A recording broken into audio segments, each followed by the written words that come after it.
최근 인도에서 한국으로 온 한 남매의 사연이 전 세계인들의 가슴을 뜨겁게 하고 있습니다. 이 사연은 박지성 선수에게도 알려져 응원을 받고 있다고 하는데요. 서울의 한 병원, 차가운 수술대 위를 눈부신 조명이 환하게 비추고 있습니다. 다리를 크게 벌린 채 수술용 초록 천을 뒤집어 쓴 사람은 다름 아닌 어린 외국인 소년. 그 옆에는 걱정스러운 눈빛으로 아이를 내려다보고 있는 여자가 한 명 있습니다. 아이의 몸을 이리저리 둘러보던 의사가 여자를 향해 말을 겁니다. 의사의 말을 들은 그녀의 얼굴이 순식간에 붉어지고 이내 굉장히 화가 난 것처럼 보이네요. 피부가 까무잡잡한 편인데도 크게 화가 나서 그런지 귀와 목덜미까지 전부 빨갛게 변해버렸습니다. 도대체 한국의 의사는 그녀에게 무슨 말을 한 걸까요? 한국에서 기적을 경험하게 된 인도 남매의 사연, 지금부터 자세히 알아보도록 하겠습니다. 안녕하세요. 저는 인도 콜카타에 살고 있는 나디라라고 합니다. 저는 제가 알고 있는 지식 안에서만 세상을 바라보는 걸 좋아하지 않았어요. 간혹 나이와 상관없이 자신이 알고 있는 게 세상 전부의 진리이자 답인 듯 말하는 사람들이 있잖아요. 저는 희한하게도 그런 사람과 대화를 나누면 항상 지루함을 느꼈습니다. 잘난 척은 하고 싶고 자기가 얼마나 고생하며 살았는지 자랑하고 싶은데 알고 있는 것이 딱 그만큼이라 그렇게 행동하는 거겠죠. 그런 사람들을 보면서 저는 더더욱 생각합니다. 항상 겸손하려고 말이에요. 인생에서는 꼭 지식이 아니더라도 삶의 다양한 방면에서 저를 놀라게 만드는 일이 많아요. 특히나 외국에서 많은 걸 배워요. 아쉽게도 외국에 나갈 기회가 없어서 폰으로 세상을 보는데요. 이번에 처음으로 가본 외국에서 저는 가장 큰 깨우침을 얻게 되었어요. 이건 제 이야기이면서 정확히는 제 남동생의 얘기입니다. 제 남동생 산토시는 어릴 때부터 오래 걷는 걸 못했습니다. 남자아이인데도 또래 친구들이 뛰어놀 때마다 산토시는 늘 의자에 앉아서 친구들이 노는 걸 구경만 하던 애였어요. 그래서 제가 유독 산토시를 많이 챙기고 산토시의 체력에 맞게 놀아주었는데요. 산토시도 누나인 저를 많이 좋아해줬어요. 산토시가 다른 남자애들과 달리 체력이 많이 부진해서 속상했지만 저희 남매 사이는 다른 집안에 비해 아주 돈독했어요. 그런 산토시의 꿈은 굉장히 소박했습니다. 그냥 단순히 산토시의 꿈이 궁금해서 물었다가 가슴이 미어졌던 기억이 있어요. 산토시가 그랬거든요. 나는 누나랑 같이 학교 뒷동산에 놀러 가는 게 꿈이야. 사실 그동안 제가 산토시의 처지에 맞게 잘 놀아줬다고 생각했는데 그렇다고 해서 산토시의 근본적인 컴플렉스가 해결되는 게 아니라는 걸 그때 확 느꼈습니다. 초등학교 때 제가 친구들이랑 작은 동산에 올라가 봤는데요. 1시간이면 정상에 오를 정도로 높지 않은 동산이었어요. 그래도 그곳에 올라가면 마을이 한눈에 다 내려다 보이는 곳이었습니다. 제가 언제 한번 그 얘기를 산토시에게 한 적이 있었어요. 저는 산토시에게 산토시가 겪지 못한 것을 알려주면 산토시가 좋아할 거라 생각했습니다. 실제로도 산토시가 너무 신기해하고 좋아했거든요. 우와! 마을을 한눈에 다 볼 수 있다고? 그런데 사실은 산토시가 제 얘기를 좋아한 것이 아닐 수도 있다는 것을 초등학교 졸업 때쯤에 알게 되었어요. 그래서 어느 날은 부모님에게 말했어요. 산토시와 함께 초등학교 뒷동산에 올라가 보자고 말이죠. 하지만 부모님은 슬픈 눈으로 우리도 그러고 싶어. 그런데 안 돼. 그럴 수 있다면 그러고 싶다고만 할 뿐 거절하셨습니다. 저는 산토시 입장에서 말을 하며 부모님을 몇 번이나 설득했어요. 하지만 부모님은 산토시가 그 뒷동산에 올라간다면 산중턱쯤에 가면 다리가 너무 아파서 울게 될지도 모른다고 하더군요. 그렇게 되면 산토시에게도 악몽의 시간이 될지도 모르니 쉽게 결정할 수 있는 일이 아니라고만 했습니다. 인도는 어딜 가든 장거리를 걸어야 합니다. 그래서 오래 못 걷는 산토시랑 같이 집 근처를 벗어나 본 적이 없어요. 산토시도 부모님의 경고 때문에 쉽게 도전해보지 못했습니다. 저는 어떻게 하면 산토시에게 좋은 곳을 더 많이 구경시켜 줄 수 있을까 궁리를 많이 했습니다. 그렇게 제가 점차 나이를 먹고 산토시도 어른에 가까워지면서 산토시를 위한 여정을 점차 포기하게 되었어요. 나이가 드니까 보이더라고요. 산토시가 얼마나 불편한 병을 앓고 있는지 말이죠. 그리고 어느 한날에는 산토시가 나쁜 친구들을 사귀어 일탈을 강행했다가 실종되는 일이 있었어요.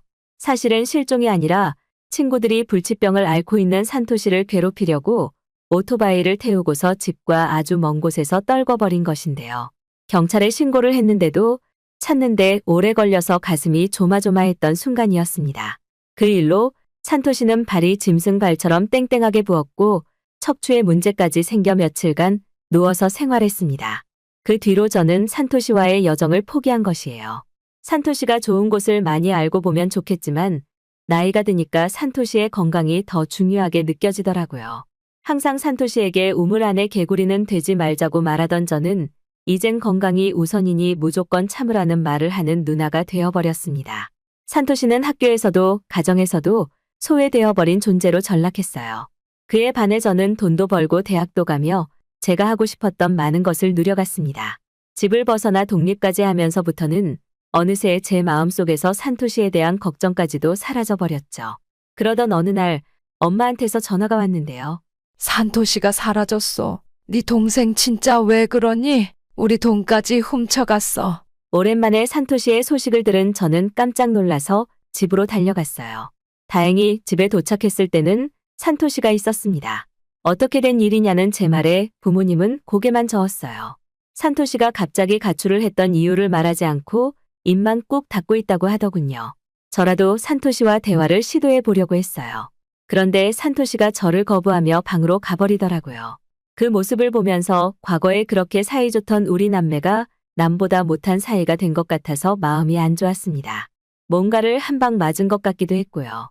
저는 며칠 동안 집에서 학교까지 통학했어요. 그리고 밤마다 산토시와 대화를 하려고 시도했습니다. 산토시는 무엇 때문인지 도통 마음의 문을 열지 않았어요. 그리고 어느 날 저는 잠시 화장실 간다고 자리를 비운 산토시의 방에서 충격적인 걸 발견했습니다. 병원 진단서가 있었어요. 의학 용어라서 무슨 말인지 자세히는 몰라봤지만 산토시가 병원에 다녀왔었다는 것 정도는 눈치챌 수 있었습니다. 왠지 병원에서 무슨 소리를 듣고 이렇게 마음의 문을 닫아버린 것 같았어요. 저는 산토시에게 병원 진단서를 들이밀면서 단호하게 물어봤습니다. 부모님 돈 훔쳐서 너 혼자 병원에 다녀온 거야? 산토시는 왜 자신의 물건에 함부로 손대냐며 예민하게 반응했어요. 그날 저와 산토시는 약간의 실랑이를 벌이게 되었습니다. 살면서 처음으로 산토시와 다퉈본 날이었어요. 그렇게 싸우다 지친 산토시가 결국 울음을 터뜨리면서 솔직하게 얘기해 주더군요. 아무런 이상이 없대. 그냥 평생 고칠 수 없는 장애래. 이미 성인이 되어 다 큰 녀석이 자신에게 내려진 가혹한 저주 때문에 서럽게도 울었습니다. 그 모습을 보는데 덩치는 이제 저보다 커졌어도 아기 같았던 어린 시절의 산토시가 떠올랐습니다. 마음이 너무 아팠습니다. 산토시는 자유롭게 하고 싶은 걸 하고 사는 제가 너무 부러워서 자신도 병을 빨리 치료하고 원하는 삶을 살고 싶어 병원을 다녀온 거라고 했습니다. 그런데 병원에서 문제가 없다고 하니 치료를 시도해 볼 수도 없어서 절망스러웠다고 해요. 그 뒤로 저는 다시 제 시간을 산토시에게 쏟아 부었습니다. 시간만 되면 산토시를 데리고 돌아다녔어요. 산토시는 1시간만 좀 넘어가면 굉장히 힘들어했습니다. 그럼 그때마다 쉬어줬어요. 남들보다 오래 걸리는 나들이지만 오래 걸리면 오래 걸리는 대로 하면 되는 거라고 저는 산토시에게 그렇게 말해주었습니다. 어느 날은 산토시가 유독 가고 싶어하는 곳이 있었습니다. 인도 구자라트주에 있는 크리켓 스포츠 경기장이었어요. 그곳은 주요 국제 경기가 이루어지는 곳이며 월드컵도 개최되었던 장소입니다.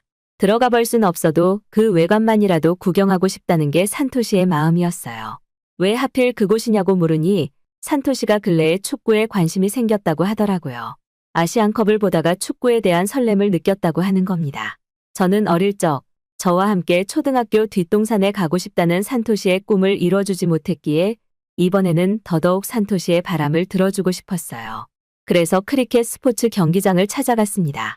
당연히 산토시는 너무 힘들어했지만 그래도 굉장한 보람을 느끼는 것 같았어요.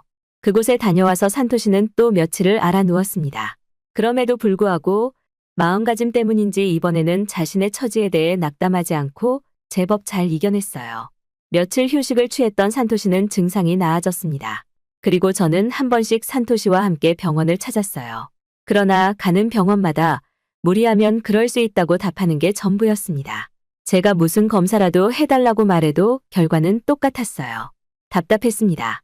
산토시가 괜찮다며 저를 다독여줄 정도로 산토시는 마인드 컨트롤이 잘 되었는데 저는 여전히 마음이 편칠 못했습니다.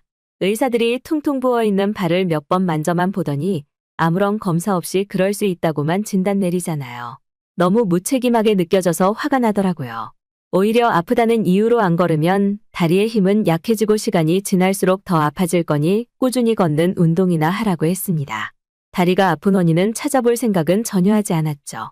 그냥 불치병이니 평생 그렇게 살아야 한다는 의미였어요. 그래도 의사가 하는 조언이니 저는 산토시와 더 걷는 연습을 많이 하려고 했습니다.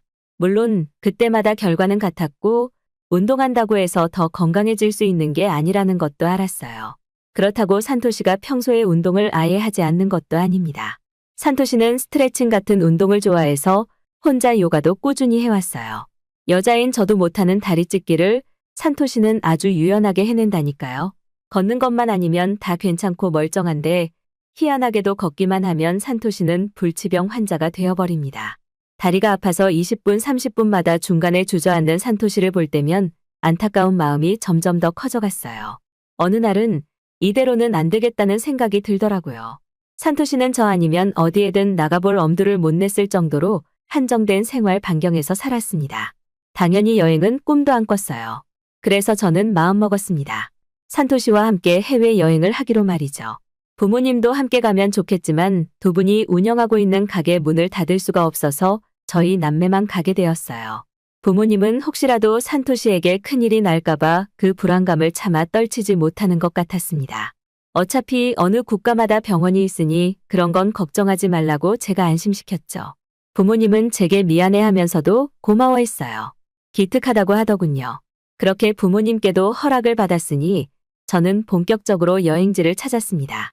어디를 가야 할지 고민하던 와중 대학 친구가 여행의 목적을 정한다면 여행지를 선택하는 것이 쉽다고 했던 말이 떠올랐습니다. 저는 산토시에게 세상을 보여주고 싶었지만 편리하게 이동할 수 있는 나라였으면 좋겠다고 생각했어요. 그렇게 찾고 찾은 나라가 바로 한국이었습니다.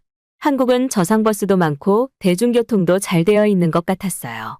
산토시는 오래 걸을 수 없기에 대중교통을 자주 이용해야 하는데 한국이 웬만한 선진국들 중에서도 교통수단이 편리한 나라인 것 같더라고요. 한국 국토 면적이 너무 좁아서 볼거리가 없을 수도 있겠죠. 그러나 해외여행 자체에 중점을 두기로 했어요. 그렇게 저는 산토시를 데리고 비행기에 올라탔습니다. 산토시는 이미 그것만으로 행복해했어요. 산토시가 좋아하니 저도 너무 기분 좋더라고요. 이번 여행이 최상의 추억이 될 것 같은 기분이었습니다. 먼 거리를 날아서 한국에 도착하고 지하철을 찾았습니다. 역시나 조사했던 대로 제 선택이 틀리지 않았다는 안도감이 들기 시작했어요. 한국의 지하철은 시설도 깔끔하고 질서도 있었으며 보기 좋게 표지판도 일일이 붙어 있었습니다. 무엇보다 지하철을 타니 노약자석이 별도로 있더라고요. 다리가 불편한 산토시가 앉아서 이동할 수 있게 빈자리로 유지되어 있었습니다. 산토시는 인도에서도 지하철을 타본 적 없어서 마냥 신기해했습니다. 저는 델리 쪽에서 대학을 다니며 지하철을 이용한 적이 꽤 있어요. 그래서 그런가 산토시보다 제가 더 눈을 빛내며 한국 지하철을 구경했습니다. 인도 지하철은 기본적으로 공기가 불쾌합니다. 그런데 한국 지하철은 만석인데도 얼마나 쾌적한지 몰라요. 괜히 저희한테서 이상한 냄새가 날까봐 걱정이 되었을 정도입니다. 또 놀라운 것은 한국인들이 노약자에 대해 어떻게 생각하고 있는지 그 인식과 배려가 잘 드러났다는 것인데요. 중간중간 분홍색으로 눈에 띄는 자리가 있었는데 그곳은 임산부들을 위한 자리라고 하더라고요. 그리고 노약자석에 빈자리가 있더라도 노약자가 아닌 사람들이 마음대로 앉지 않는 겁니다. 자리가 있는데 비워두는 것이 너무 신기했어요. 다른 나라는 어떤지 모르겠지만 인도는 노약자라고 해서 절대 자리를 양보하는 일이 없습니다. 물론 양보하는 건 개인의 의사지요. 양보를 안 한다고 해서 그 사람을 비난하지도 않아요. 먼저 앉은 사람이 임자라고 생각하거든요. 그런데 한국은 정말 신기하네요. 모두가 같은 요금을 내고 같은 교통수단을 사용하는 것일 텐데 불편한 사람들을 위해 자리를 비워두는 걸 당연하게 생각하다니요. 한국인들의 이 같은 배려는 지하철이든 버스든 같았습니다. 상냥한 한국인들 덕분에 저는 산토시와 이동하면서도 편했어요. 산토시도 중간중간 휴식을 취할 수 있어서 한국 거리를 관광하는 게 그리 어렵지 않다고 하더군요. 오히려 인도보다 편하다고 했습니다. 당연히 한 번에 많은 거리를 이동하지 못하지만 이렇게 중간중간 앉아서 휴식을 취하면 사실상 인도에서 돌아다니는 것보다 훨씬 더 많은 것을 볼 수 있고 훨씬 더 멀리 이동이 가능했어요. 그래서 산토시도 저도 흥분하여 여기저기 많이 돌아다닌 것 같아요. 하지만 이동하기 편하다는 이유로 저희가 그동안 인도에서 걸었던 거리보다 더 오버해서 걸은 게 화근이었어요. 역시나 평소보다 더 오버해버린 산토시에게 그만 증상이 도지고 말았습니다. 4일째 아침 산토시가 통증을 호소하는 겁니다. 도무지 발을 디디지 못할 정도로 발이랑 다리랑 허리가 아프다고 하더라고요. 그래서 저희는 4일대 일정은 취소하고 숙소에서 쉬기로 했어요. 그런데 산토시의 상태가 좀 많이 심각했습니다.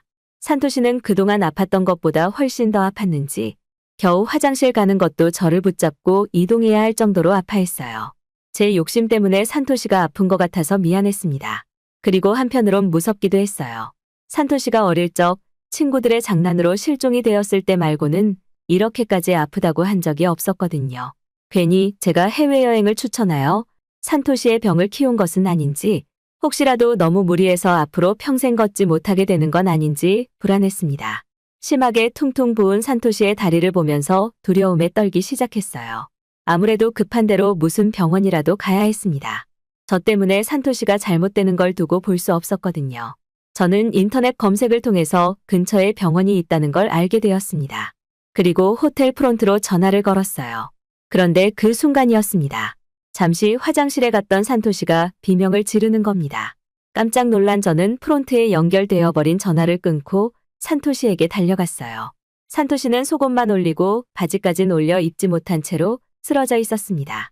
저는 산토시의 이름을 크게 부르며 산토시를 부축했어요.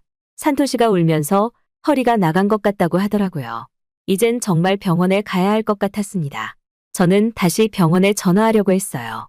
감사하게도 저희 급한 상황을 눈치챈 한국인 호텔리어 덕분에 얼마 안 가 응급차가 도착했어요.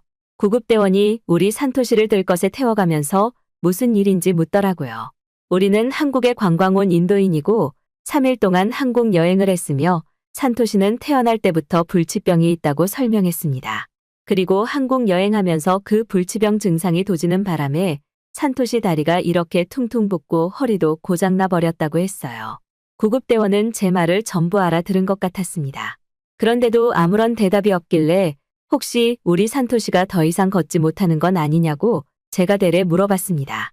구급대원들은 일단 의사가 살펴봐야 할 것 같다며 저희를 가까운 병원으로 데려다 주었어요.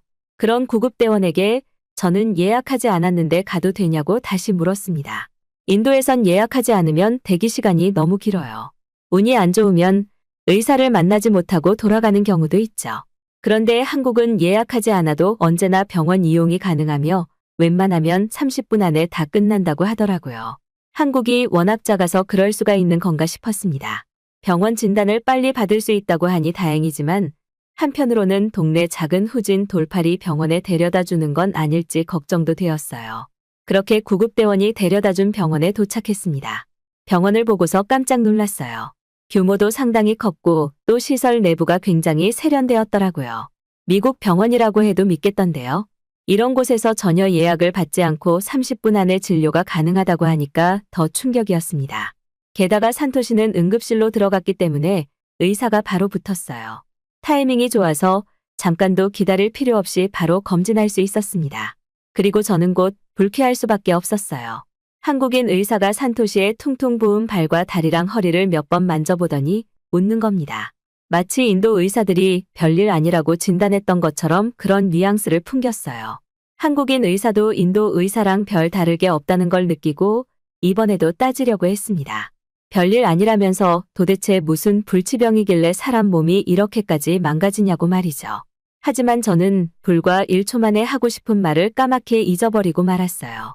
한국인 의사가 먼저 던진 질문이 제겐 무척 생소했거든요. 아, 이거 발 모양이 문제가 있네? 혹시 동생이 평발인 거 알고 있었어요? 그 말을 듣자마자 그게 뭐지? 라는 생각뿐이었습니다. 자기 증상에 대해 가장 잘 알고 있을 산토시 역시 처음 듣는 소리인 듯했어요. 저희는 평발이 뭔지 궁금하다는 눈빛으로 고개를 저었습니다. 그리고 한국인 의사는 상세히 설명해주기 시작했어요. 보통 사람은 발바닥이 아치형으로 되어 있어요. 몸무게를 분산하기 위해서 그렇게 태어나는 게 정상이죠. 그런데 동생분은 그런 아치가 형성되어 있지 않은 평발이네요. 이 말은 즉 아치가 일자로 되어 있어서 동생분의 몸무게가 온전히 발바닥으로 가서 걸으면 걸을수록 발이 빨리 피로해지는 거예요. 거기서 저는 의문이 들었어요. 네, 그러니까 그런 이유 하나 때문에 제 동생이 하고 싶은 것도 전부 포기하고 살아올 수밖에 없었다는 거예요? 이거 정말 불치병인 건가요? 그러자 의사는 웃으면서 불치병이라고까지 하긴 그렇지만 관리가 안 되면 당연히 불편하게 살 수밖에 없죠. 그런데 저는 또 궁금했습니다. 별다른 검사를 하지도 않았는데 산토시 발만 보고 병명을 확정하는 게 신기하면서도 의심스러웠거든요. 그래서 엑스레이 같은 검사는 안 해도 되냐고 물어봤어요. 그러자 의사가 갑자기 신발을 벗더니 자기 발을 보여주는 겁니다. 그리고 자기 발바닥 가운데에 위치한 아치를 가리키며 말했어요.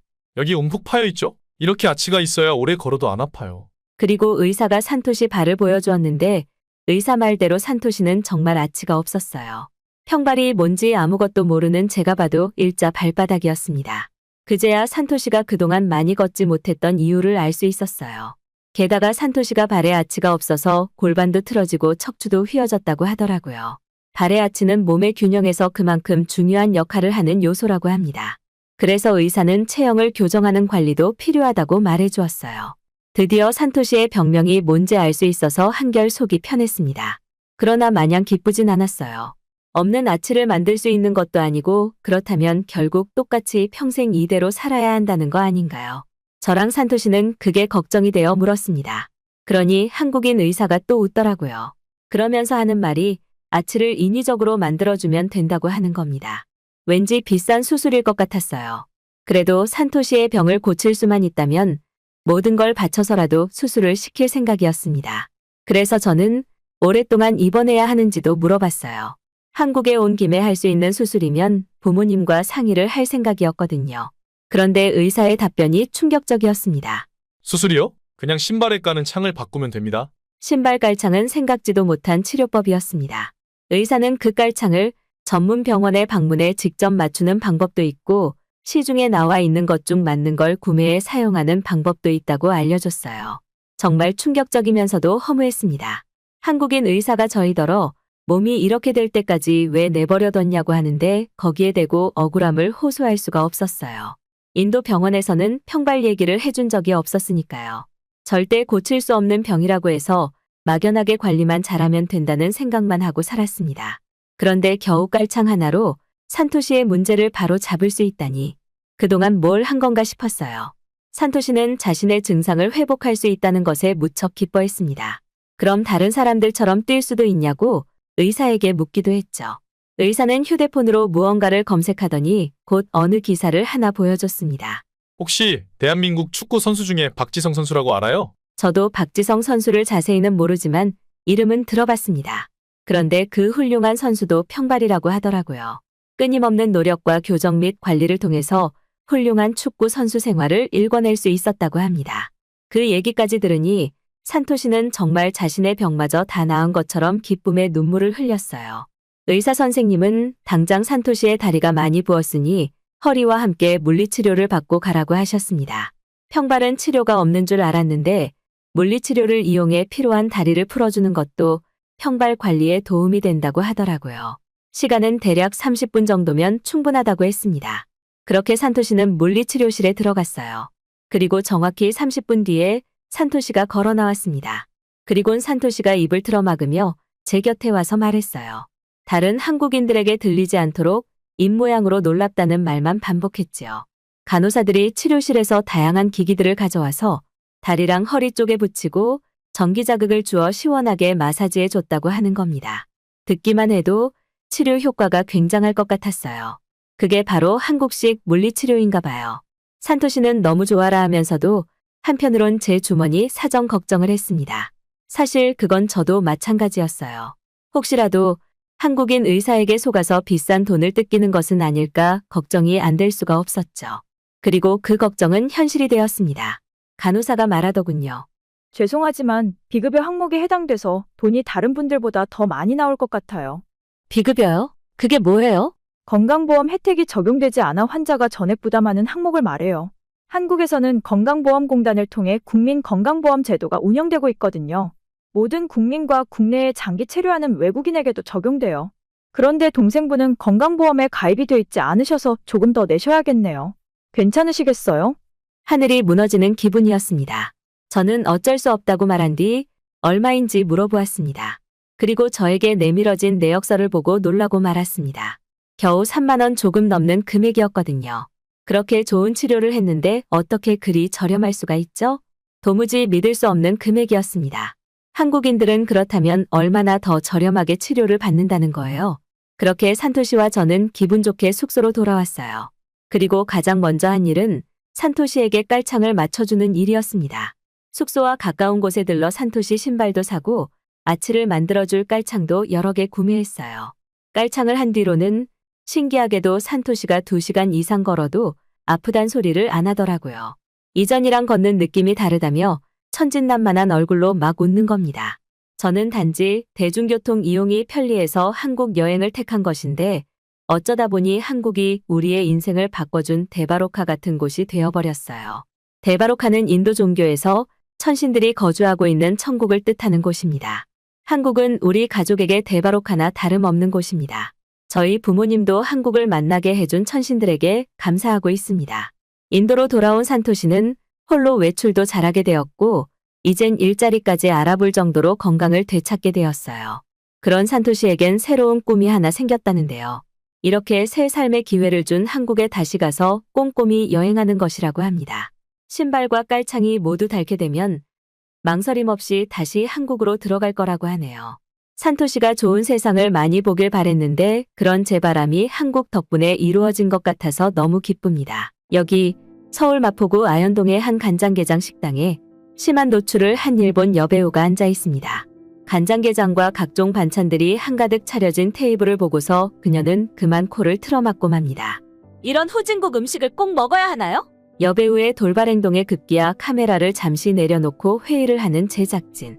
결국 억지로 다시 자리에 앉은 여배우는 눈을 질끈 감고 게딱지에 비벼진 밥을 한 입 먹습니다.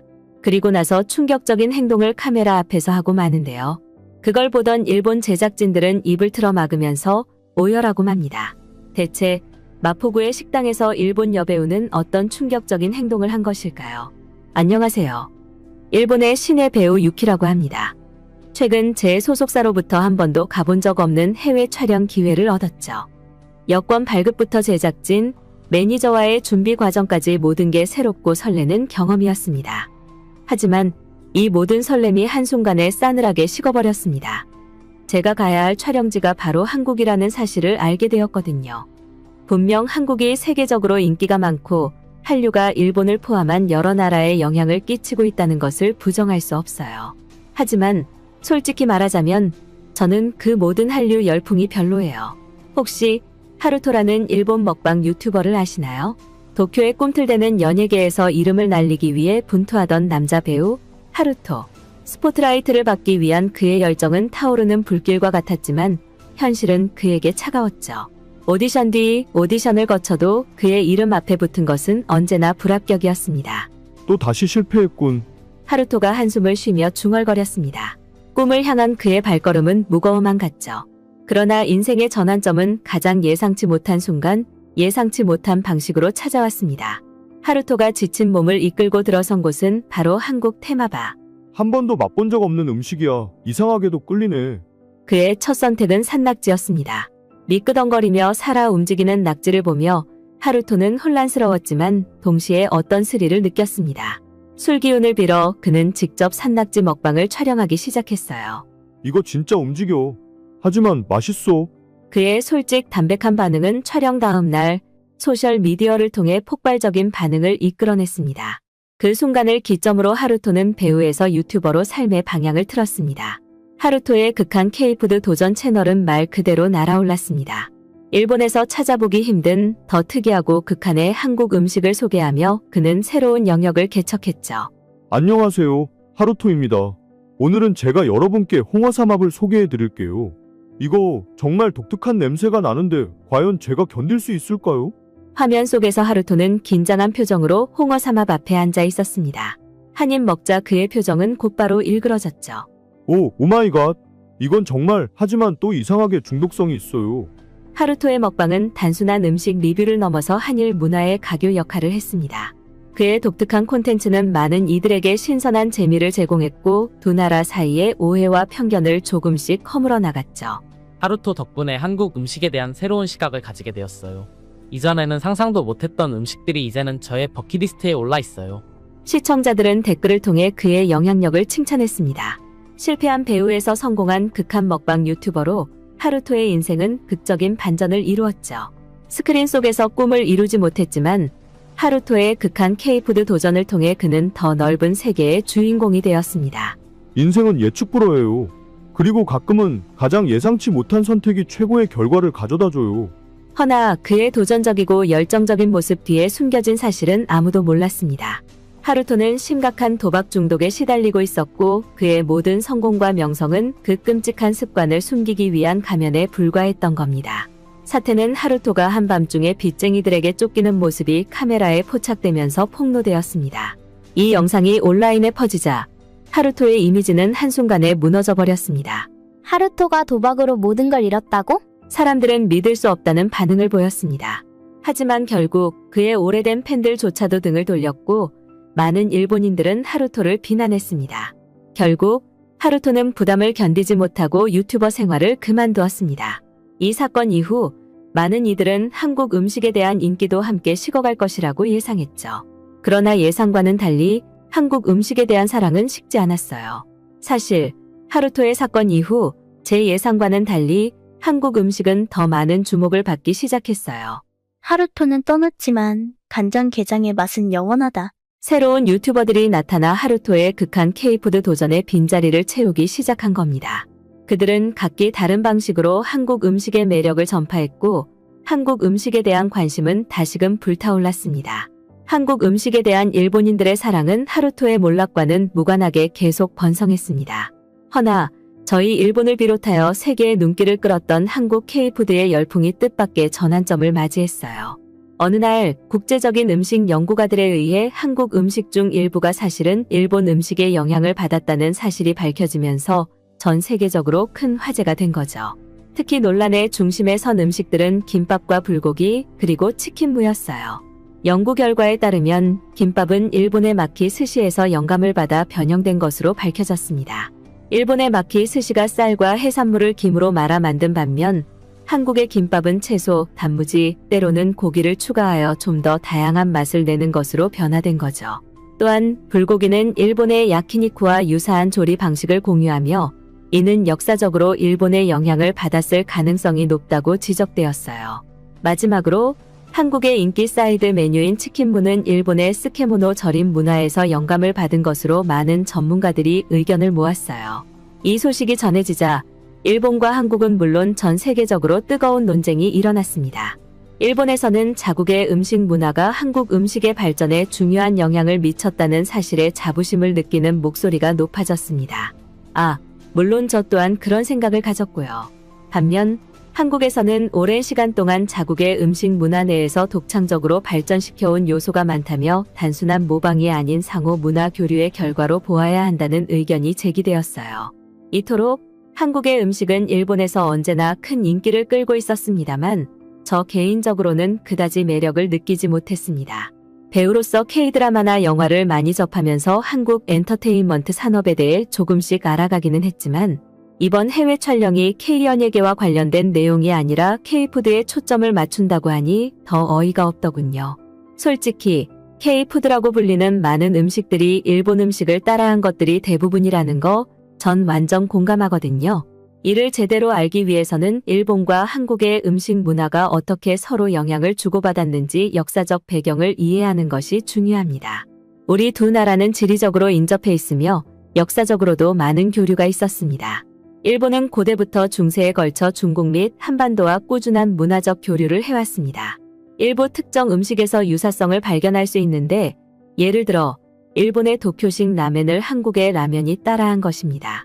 라멘의 라멘 국물을 곰탕이나 설렁탕이 따라했고요. 또한 일본의 카레 라이스를 한국의 카레가 따라했습니다. 특히 일제강점기 동안 일본의 문화적 영향력이 한반도에 크게 미쳤습니다. 이 시기에 일본 음식 문화가 한국에 소개되고 일부 한국 음식이 일본의 영향을 받아 변화한 사례도 있습니다. 어찌 그런 일본 짝퉁을 일본 사람들이 사랑하는 건지 황당하기도 하고 어이가 없었네요. 특히 한국 여행을 다녀온 친구들이 유독 한국의 많은 문화 중 음식 문화에 감탄했단 말을 합니다. 해외 촬영은 비용도 많이 나가는 일이라서 신인인 제게는 책임감도 막중하게 따라오는 일입니다. 이 방송은 저뿐만 아니라 많은 신인 배우들이 선망했던 자리였어요. 그런 엄청난 기회가 신인인 제게 왔다는 것은 개인적으로 인생에서 손꼽힐 행운이라고 생각했습니다. 그리고 이번 촬영 메인 요리는 김과 간장게장이라고 했습니다. 한국의 김과 간장게장을 모르는 일본인은 없을 겁니다. 간장게장은 여러 가지 재료를 넣은 다음 간장을 끓이고 식힌 후 살아있는 게를 푹 담가서 절이기를 반복해 만드는 한국 음식입니다.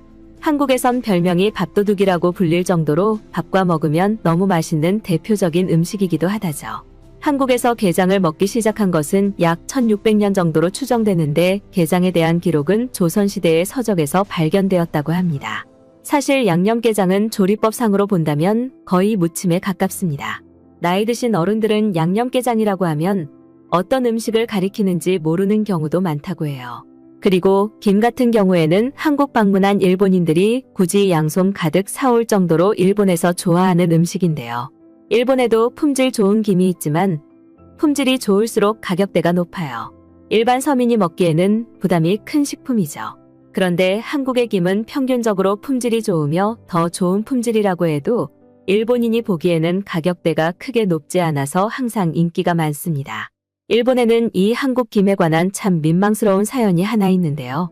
일본 정부에서 한국의 독도 문제로 항의하러 갔다가 추방당한 의원들이 일본으로 돌아올 때 한국 김을 바리바리 사가지고 귀국하다가 웃음거리가 된 적이 있습니다. 이 사건은 일본에서도 유명했던 웃음거리였어요. 한국의 김이라면 그럴 수도 있다는 의견이 많기도 했죠. 특히 한국 김에는 황실김이라는 김이 있는데 이 김은 한국에서 일본인을 겨냥한 프리미엄 김이라고 해서 나온 식품이었습니다. 이것이 일본인들의 입맛을 정확하게 적중하여 일본인 관광객들의 필수품으로 자리 잡기도 했었어요. 여기서 재밌는 점은 한국인들은 일본인들이 한국김을 좋아하는지도 모르고 황실김이라는 프리미엄 김이 있다는 것도 더더욱 모른다고 합니다. 그래서 일본인들이 한국인에게 황실김의 존재를 물어도 정작 한국인들은 처음 듣는 김이라 당황스러워하는 경우도 제법 많다고 하네요. 한국어로 황실김을 검색하면 정보가 적지만 일본어로 황실김을 검색하면 예약 방법이나 구매처, 소분법 등 다양한 연관 검색어가 나타납니다. 그래도 지금은 쇼핑몰이 발달해 간단하게 주문하면 되니 굳이 일본에서 출국할 때 사가지고 오는 경우는 그다지 많이 없습니다. 입맛이 까탈스러운 저도 한국의 김은 굉장히 좋아합니다. 그런 김과 간장게장의 조합은 일본인이 환장하는 별미일 수밖에 없습니다. 한국은 보통 간장게장과 밥을 같이 먹거나 김과 밥을 먹는 것이 일반적이지만 일본인은 무조건 밥과 간장게장을 김에 같이 싸서 먹거든요. 간장게장은 일본인이 가장 사랑하는 한국 음식 1위입니다. 이게 말이 되나요? 희한하게 일본 방송에서 오로지 간장게장만으로 특집 편성까지 따로 만들 정도로 일본인의 간장게장에 대한 사랑이 컸습니다. 어쩌면 한국인들이 사랑하는 것보다 더 대단할 수도 있다고 봐요. 예전부터 그랬지만 지금도 역시 한국을 이유 없이 좋아하지 않는 성향의 일본인들이 많습니다. 아무리 최근 세계 곳곳에서 한국을 사랑하는 사람들이 많아도 그 반대의 경우도 있다는 말입니다. 사실 우리 집 가족이 그런 편입니다. 저희 부모님은 특별한 이유 없이 한국 음식을 싫어했습니다. 이러한 부모님의 선입견은 저희 식생활에도 영향을 미쳤었죠. 그때는 제가 중학생일 때였어요. 어느 날 저녁 식탁에 앉아있는 저와 부모님 사이에서 대화가 오고 갔습니다. 엄마, 아빠, 저 학교에서 친구들이랑 한국 음식 먹으러 가기로 했어요. 비빔밥이랑 김치찌개를 스즈키가 사준다고 해서 맛보기로 했거든요. 제가 설레는 마음으로 말했습니다. 엄마는 고개를 갸우뚱하며 말했죠.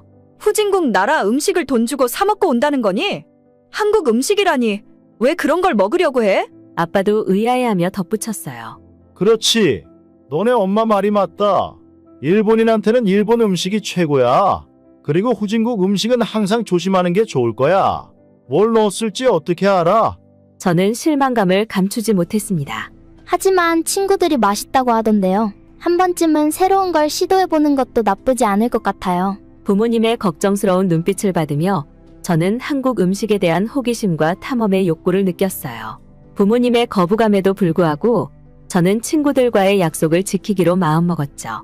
다음 날 저는 친구들과 함께 한국 음식점을 방문했습니다.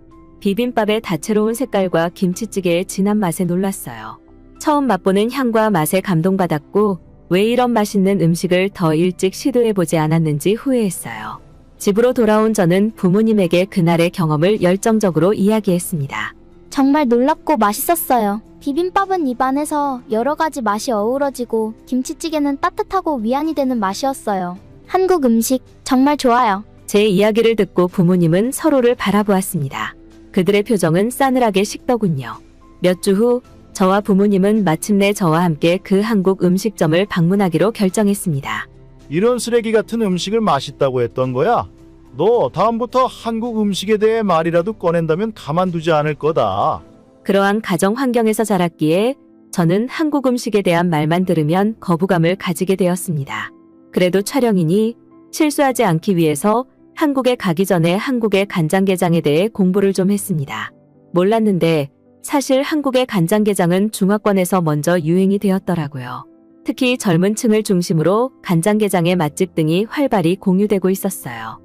지금은 많은 유튜버들이 간장게장을 만드는 방법까지 영상으로 만들어 보여줄 만큼 인기가 대단했습니다. 원래 간장게장이 뭔지도 몰랐어요. 그런데 한국 드라마인 별에서 온 그대에서 전지현이 간장게장을 너무 맛있게 먹더라고요. 궁금해서 먹어봤는데 저도 모르게 중독이 되었어요. 중국에서 간장게장의 입소문이 얼마나 퍼졌냐 하면 중국의 톱배우인 판빙빙마저 간장게장에 푹 빠졌을 정도예요. 판빙빙이 한국에 체류 중일 때 간장게장을 먹으려고 직접 시간 내서 한국 식당을 찾았다고 합니다.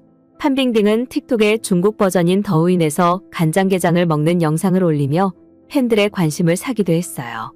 여기서 주목할 점은 판빙빙은 칭다오 출신이긴 하나 평소에 해산물을 별로 좋아하지 않는다는 사실입니다. 홍콩에서도 간장게장의 인기는 대단했습니다. 역시나 한국 드라마와 아사나스의 영향 때문이었는데요. 특히 홍콩에서는 김비서가 왜 그럴까라는 한국 드라마가 그렇게 인기 있다고 합니다.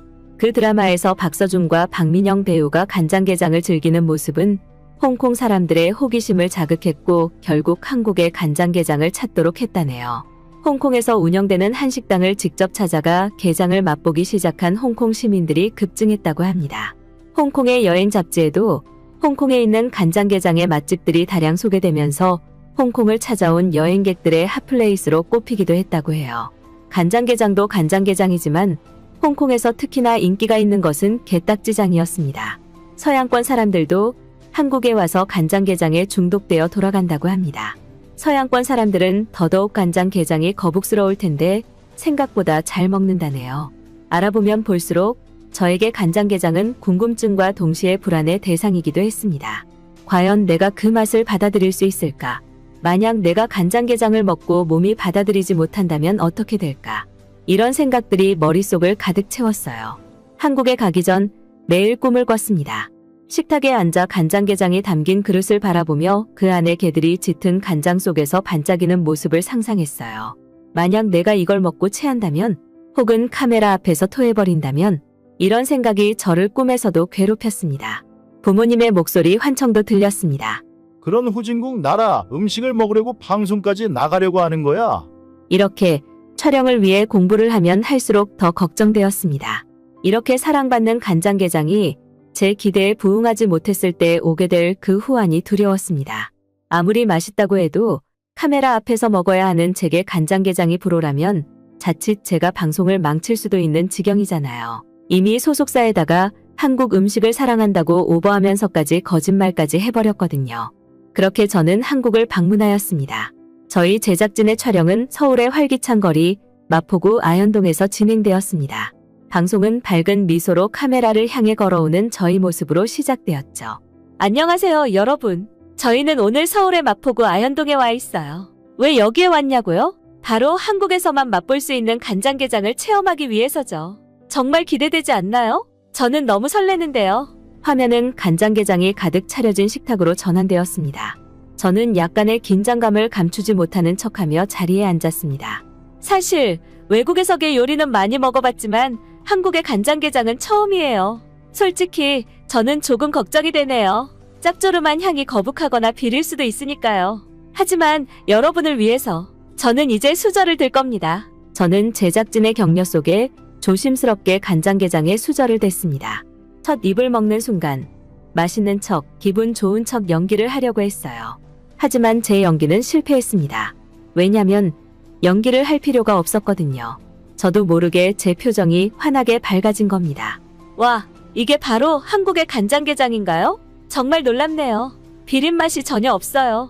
짭조름하면서 은은한 바다향이 정말 잘 조화되어 있어요. 게다가 알이 이렇게 꽉 차 있다니 정말 대단해요. 한 입만 먹어도 밥 반 그릇은 순식간에 사라지는 마법 같아요. 이제 왜 간장게장이 한국에서 그리고 외국에서도 이렇게 사랑받는지 알 것 같아요. 실시간으로 촬영된 이 방송에서 채팅창 화면은 난리가 났습니다. 간장게장의 매력에 빠진 모습 보기 좋아요. 저도 먹고 싶어졌어요. 진짜 먹방 여왕이네. 간장게장 먹는 거 보니까 저도 모르게 침이 꼴깍 넘어갔어요.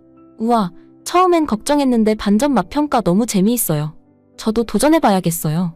여러분, 정말 감사해요. 오늘 이렇게 새로운 맛을 경험할 수 있게 해주셔서요. 한국의 간장게장 정말 이해할 수 있을 만큼 매력적이에요.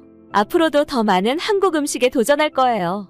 여러분도 함께 해주실 거죠? 이상으로 마포구 아현동에서의 간장게장 체험을 마치겠습니다. 여러분의 많은 사랑과 관심 감사합니다. 다음에 또 만나요.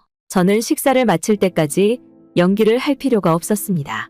맛있게 먹는 제 모습이 너무 자연스럽고 진심이라 제작진 측에서도 만족스러워했거든요. 한국 촬영이 정해지고 한 일주일은 한국 식품에 대해 공부하며 표정 연기 연습도 했었는데 전부 허탈해진 순간이었습니다. 최근 일본과 한국의 여행 규제가 완화되었잖아요. 일본인들에게 한국에 가면 꼭 하고 싶은 1위가 무엇이냐고 물어보면 많은 일본인들이 간장게장 먹기를 꼽는다고 합니다. 그리고 이 일은 아주 유명해서 말하기도 입 아픈 정보인데요. 얼마 전 칸 영화제 수상의 영광을 아는 한국 영화 브로커의 감독인 고레에다 히로카즈도 한국의 간장게장을 먹었더라고요. 가장 좋아하는 음식으로 간장게장을 꼽으면서 개인적으로 인증샷을 남겼습니다. 그뿐만 아니라 일본의 예능 프로에 출연했던 배우인 후지와라 노리카도 한국 여행을 가서 간장게장을 먹었던 에피소드를 얘기했는데요. 이처럼 간장게장은 최근뿐만 아니라 예전부터 일본인들이 좋아하는 한국 음식이며 현재도 부동의 1위를 지키고 있는 식품입니다. 입맛 까다로운 제 입에도 맞으면 더 이상 말 다 했다고 봅니다. 일본의 한국 투어 중에는 서울에 있는 간장게장 전문점이 필수 요소처럼 들어가는 경우가 많다고 하는데요. 그도 그럴 것이 한국에서는 비교적 저렴하게 먹을 수 있는 반면 외국이나 일본에서는 상대적으로 비싸거든요. 부모님 생각이 많이 났습니다. 어서 우리 가족에게 맛보게 해주고 싶었어요. 일본에 가자마자 부모님에게 달려갔어요. 엄마, 아빠, 저 오늘 특별한 음식을 준비해봤어요. 한국 여행에서 돌아오면서 꼭 드리고 싶었던 것이 있거든요. 부모님은 호기심 어린 눈빛으로 저를 바라보시더군요. 저는 소중하게 포장을 풀며 부모님에게 한국의 간장게장을 선보였습니다. 이건 뭐지? 한국 음식이라고 했나? 우리가 예전에 그렇게 맞아요. 우리 한국 음식에 대해 별로 좋지 않은 생각을 가지고 있었잖아요. 하지만 우리 딸 방송을 보니 정말 맛있어 보이긴 하더라고요. 뭐 이렇게 가져왔으니 한번 맛보는 것도 나쁘지 않겠죠. 저는 조심스럽게 간장게장을 부모님의 접시에 담아드렸습니다. 첫 입을 맛보는 순간 부모님의 표정이 환하게 밝아지더군요. 이게 정말 간장게장이라고? 예상했던 그런 맛이 아니네. 짭조름하고 깊은 맛이. 이게 바로 한국 음식의 매력인가? 정말 놀랍다. 나는 한국 음식이 우리 입맛에 안 맞을 거라고만 생각했었는데 이 간장게장은 정말 맛있네. 이렇게 좋은 걸 먹게 해줘서 고마워. 저는 부모님의 반응에 기뻐하며 함께 식사를 즐겼습니다. 식사를 마치고 가족은 소파에 앉아 오늘의 경험에 대해 이야기를 나눴어요. 부모님, 제가 한국에서 이 간장게장을 처음 맛봤을 때 정말 큰 감동을 받았어요. 그래서 부모님도 한번 드셔보셨으면 좋겠다고 생각했죠. 한국 음식에 대한 우리의 편견이 바뀔 수 있을까 해서요. 우리가 정말 큰 실수를 했던 것 같아. 한국 음식에 대한 선입견이 있었는데 오늘 이 간장게장을 먹고 나니 그 모든 생각이 변했어. 정말 미안하고 고마워.